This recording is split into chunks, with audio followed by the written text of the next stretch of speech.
उत्तर प्रदेश की 25 बड़ी खबरें।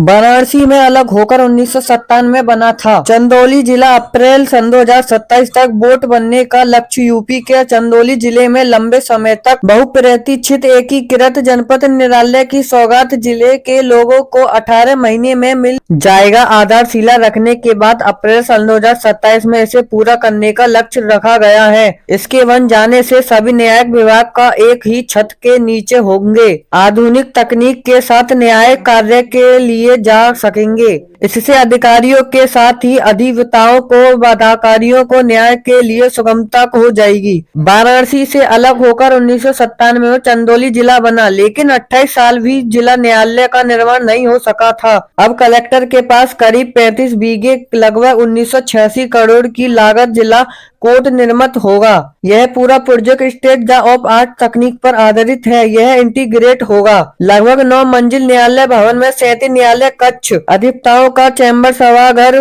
पार्ट्स, फूड और कोर्ट्स आदि बनाए जाएंगे। साथ न्यायालय अधिकारियों को एवं कर्मचारियों के आधुनिक आवासीय परिसर होंगे। इस महत्वाकांक्षी परियोजना को पूरा करने के लिए अप्रैल सन 2027 की समय सीमा निर्धारित हो गई है। बीजेपी और शिंदे सेना आपस में लड़े, उसने न हमें घसीटे। बीएमसी मेयर चुनाव के उद्धव गुट के बनाई दूरी। महाराष्ट्र में बीएमसी मेयर पद को लेकर महायुति भाजपा शिंदे गुट को घमासान जारी है। भाजपा सबसे बड़ी पार्टी होने के बावजूद शिंदे गुट के सत्र के कारण मेयर पद पर खींचतान है। शिवसेना यूबीटी से इस संघर्ष में खुद को अलग कर लिया है। उद्धव ठाकरे गुट ने स्पष्ट किया है कि वे भाजपा को शिवसेना के बीच की सत्ता की लड़ाई में शामिल नहीं होंगे। महाराष्ट्र में बीएमसी के मेयर पद को लेकर महायुति की दो सहयोगी पार्टियों के बीच खींचतान के बीच शिवसेना यूनिटी ने अपने को अलग करने के लिए बात की है। बीएमसी चुनाव में भाजपा के 89 और शिवसेना सिद्धू गुट के 29 पार्षद विजयी हुए हैं। बीएमसी में महायुति के बहुमत मिले हैं, लेकिन मेयर पद को लेकर दोनों पार्टियों में घमासान मचा हुआ है। इस बीच उद्धव ठाकरे का यह बयान सामने आया है कि यदि बीएमसी में बीजेपी का मेयर बनता है तो उनके प्रतिशत मतदान के दौरान अनुपस्थित होंगे। दिल्ली में विकास कार्य के लिए नई फंड की कमिश्नर रेखा गुप्ता ने गिनाई 11 महीने की उपलब्धियां। दिल्ली की मुख्यमंत्री रेखा गुप्ता ने रविवार को आर पुरम विधानसभा क्षेत्र में लगभग 100 करोड़ रुपए की लागत से होने वाले विकास कार्य की शुरुआत की। इस अवसर पर मुख्यमंत्री रेखा गुप्ता ने कहा है कि वर्षों से दिल्ली के विकास कार्य ठप पड़े थे।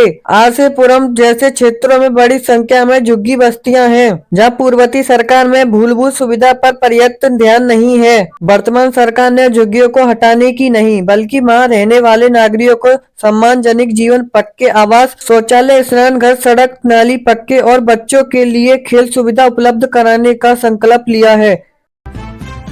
15 साल में जंगल राज को बदलना चाहता है बंगाल। सिंगूर से पीएम मोदी ने हुंकार दी है। प्रधानमंत्री नरेंद्र मोदी ने सिंगूर के बंगाल की परिवर्तन का आह्वान किया है। उन्होंने एक जनसभा को संबोधित करते हुए कहा है कि बिहार में हमने एक बार फिर आरजेडी जंगल को रोका है, अब बंगाल की बारी है। यह भी हम टीएमसी के महाजंगल राज को विदा करने की तैयारी है। पीएम नरेंद्र मोदी ने पश्चिम बंगाल के हुगली जिले के सिंगूर के जनसभा में बंगाल में परिवर्तन आह्वान किया है और लोगों से अपील की है कि 15 साल में महाजंगल राज को समाप्त करें। उन्होंने कहा है कि लोग इसी आस में आए, असली परिवर्तन नहीं चाहिए। सभी लोग 15 साल में जंगल राज को बदलना चाहते हैं। अभी बीजेपी ने एनडीए से बिहार से जंगल राज को एक बार फिर से रोका है। पीएम मोदी ने कहा है कि सिंगूर का ये जन सैलाब आप सभी का यह जोश है, उत्साह पश्चिम बंगाल की नई कहानी बता रही है।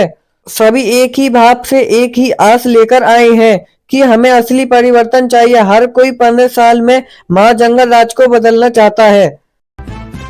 तुरंत काम करें शुरू बीजेपी हमारी सहयोगी होटल में नए पार्षद से बोले एकनाथ शिंदे। एकनाथ शिंदे ने अपने पार्षदों का मार्गदर्शन करते हुए उन्होंने अपने वार्ड के विकास पर काम शुरू करने का निर्देश दिया है। उन्होंने पार्षदों को जनता की समस्या का समाधान करते हुए अपने वार्ड को सर्वश्रेष्ठ बनाने को प्रभावी ढंग से जन सेवा करने पर जोर दिया। महाराष्ट्र के उप मुख्यमंत्री और शिवसेना प्रमुख एकनाथ जी ने शिंदे पार्षद को संबोधित करते हुए उनका मार्गदर्शन किया। इस दौरान उन्होंने पार्षदों से कहना है कि बिना देर किए तुरंत काम में लग जाएं और अपने काम की स्पष्ट रूपरेखा तैयार करें। उन्होंने कहा है कि जनता को विकास चाहिए, ऐसा मैं अपने मुंबई का सर्वश्रेष्ठ वार्ड बनाए जीते हुए उम्मीदवारों को बधाई देता हूं। एकनाथ शिंदे ने कहा है कि भावनात्मक मुद्दे हारे और विकास जीता। इसके साथ ही उन्होंने पराजित और उम्मीदवारों की सराहना की। अपने संबोधन में उन्होंने कहा है कि बीजेपी हमारे सहयोग दल है। उन्होंने कहा है कि महाराष्ट्र की जनता ने उद्धव ठाकरे की यूबीटी को नकार दिया है।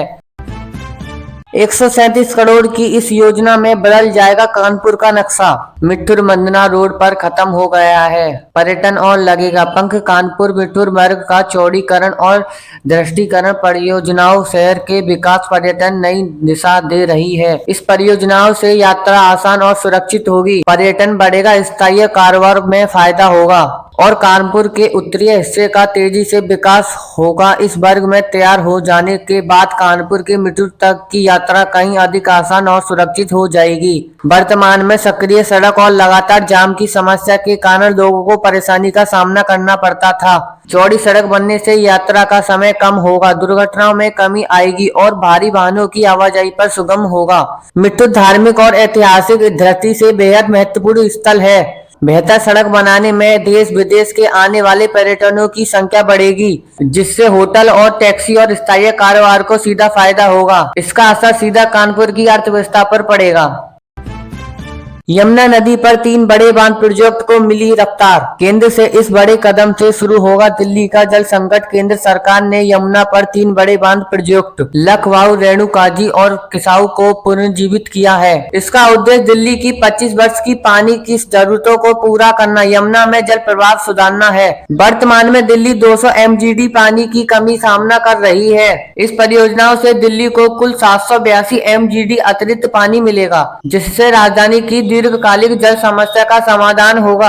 अधिकारियों के अनुसार इन परियोजनाओं के पूरा होने पर यमुना नदी में जल प्रवाह बेहतर होगा और राजनीतिक दिल्ली की पीने की पानी की जरूरत अगले 25 वर्ष तक पूरी की जाएंगी। इन परियोजनाओं को लेकर हाल में ही केंद्रीय गृह मंत्री अमित शाह, दिल्ली के मुख्यमंत्री रेखा गुप्ता और जल मंत्री प्रवेश वर्मा के साथ बैठक हुई है।